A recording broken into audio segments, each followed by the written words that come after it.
Merci de nous rejoindre aujourd'hui sur RCF dans La Force des Différences, au sein du foyer de l'Arche de la Ruisselée. C'est à Saint-Marc-d'Outillet. C'est cette communauté qui accueille des personnes en situation de handicap à la lumière de l'Évangile. Et j'ai la joie d'être accueillie aujourd'hui par les résidents. Il y a Élodie qui est avec nous, Jean-Claude et Pierre. Et c'est Marie-Kim qui va nous présenter un petit peu plus en détail aujourd'hui les frates de vie. Bonjour Marie. Bonjour. Vous êtes assistante de vie dans l'un des foyers ici de l'Arche.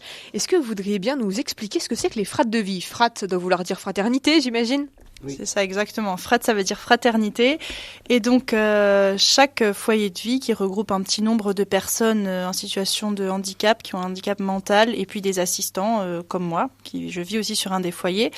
On a des temps forts, donc à peu près 3 par an, avec ce qu'on appelle les frates de vie. Ce sont en fait des amis rattachés au foyer qui viennent passer la journée avec nous. Et ça permet d'entretenir nos relations avec nos proches.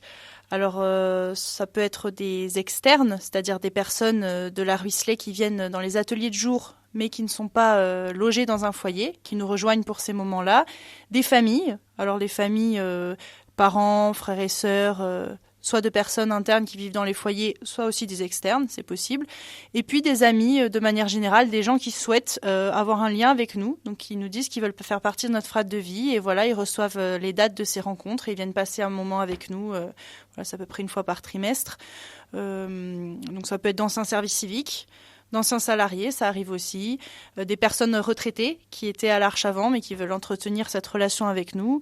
Et puis il y a pas mal de profils différents. Là récemment, il y a un monsieur qui travaille à l'ESAT d'un de nos résidents qui souhaitait nous connaître davantage et qui maintenant vient dans une de nos frates de vie par exemple. Voilà, donc ça regroupe pas mal de gens et généralement on partage un bon repas tous ensemble.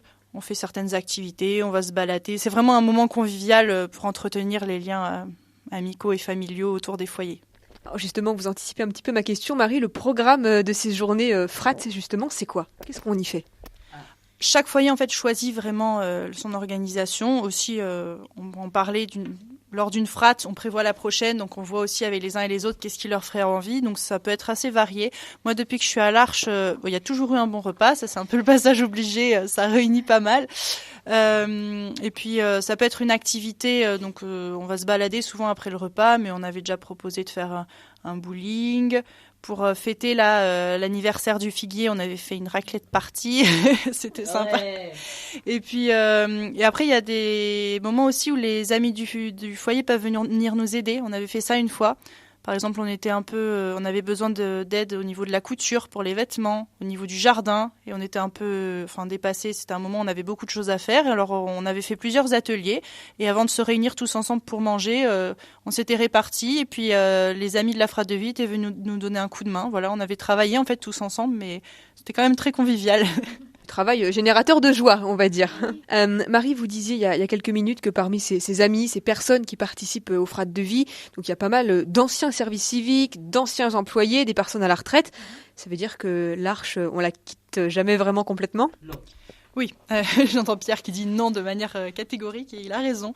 C'est vrai que la plupart des gens qui quittent l'Arche sont heureux de revenir et c'est un moyen de rester en contact avec la communauté quand on habite loin ou quand on travaille dans un autre secteur. On n'a pas forcément l'occasion de venir tous les week-ends ou de faire du bénévolat toutes les semaines comme certains peuvent le faire.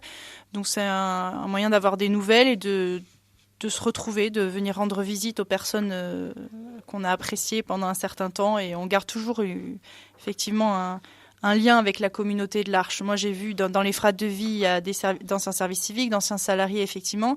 Il y a aussi par exemple, d'anciens propédeutes ou d'anciens séminaristes qui sont passés en formation dans les foyers et qui reviennent, et d'anciens stagiaires aussi, qui peuvent revenir à cette occasion et qui ont vraiment le désir, au moins une fois par an, parce que c'est possible aussi de ne pas pouvoir participer aux 3 frates de vie. Il y en a 3 ou 4. Ouais.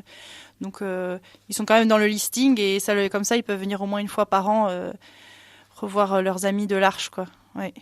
Comment est-ce que vous expliquez ce lien, cet attachement ? Qu'est-ce qu'il y a de si particulier, de si fort ici à l'Arche qui fait que, une fois qu'on est parti, on n'a qu'une envie, c'est de revenir ? Ouais, c'est toujours l'ambiance très familiale qu'on retrouve au moment de ces frates de vie. D'ailleurs, c'est assez symbolique, ça illustre très bien l'ambiance de manière générale. Les personnes qui passent par l'Arche, même pendant quelques semaines, un mois, j'ai plusieurs exemples en tête. Après, au moment de partir, ça leur fait quand même un petit pincement au cœur parce qu'il y a forcément un attachement affectif qui se développe assez vite, puisqu'on fait plein de choses de la vie quotidienne ensemble, mais il y a vraiment une ambiance de famille. Et donc, quand les personnes reviennent pour les frates de vie, c'est un peu comme quand on va une fois par an voir ses grands-parents, ses oncles et ses tantes. C'est des personnes de la famille. C'est ça, voilà. Parce que quand on passe à l'Arche, on a l'habitude de faire des choses toutes simples de la vie quotidienne.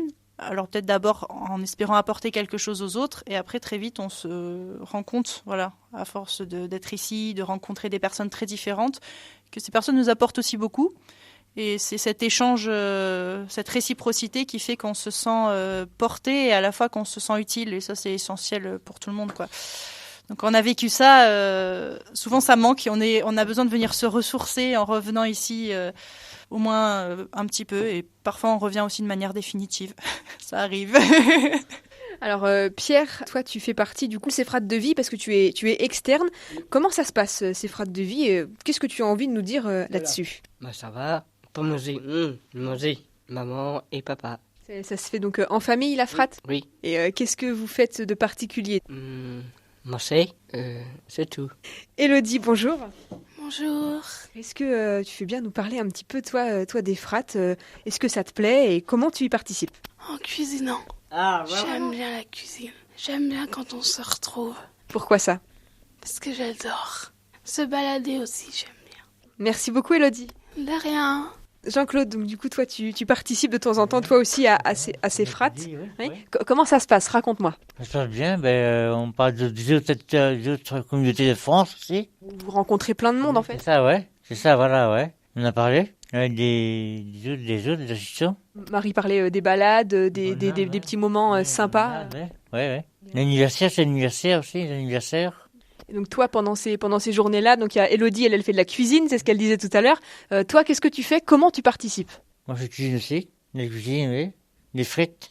On fait des frites, on les mange, des frites dans le lit. Dans la cuisine, il y a des gâteaux. Bah, écoutez, merci beaucoup à tous les trois, Élodie, Jean-Claude, Pierre et également à vous, Marie-Kim, pour vos réponses aujourd'hui dans La Force des Différences. On vous dit à bientôt, merci. Ah, oui, Merci, à bientôt. À bientôt.